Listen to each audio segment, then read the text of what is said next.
নির্বাচনে বিজয়ী ২৯৭ জন সংসদ সদস্যের গেজেট প্রকাশিত হয়েছে।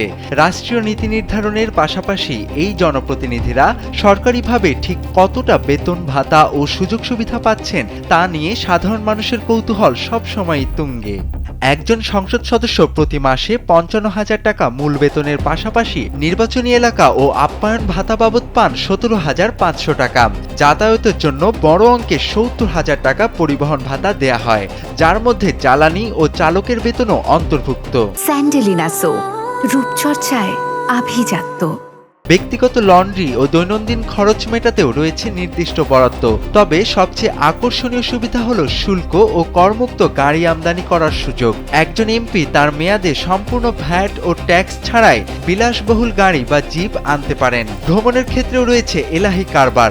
সড়ক, রেল বা নৌপথে যাতায়াতে ভাড়ার ১.৫ গুণ ভাতা ছাড়াও বছরে ১,২০,০০০ টাকা ট্রাভেল পাস পান তাঁরা।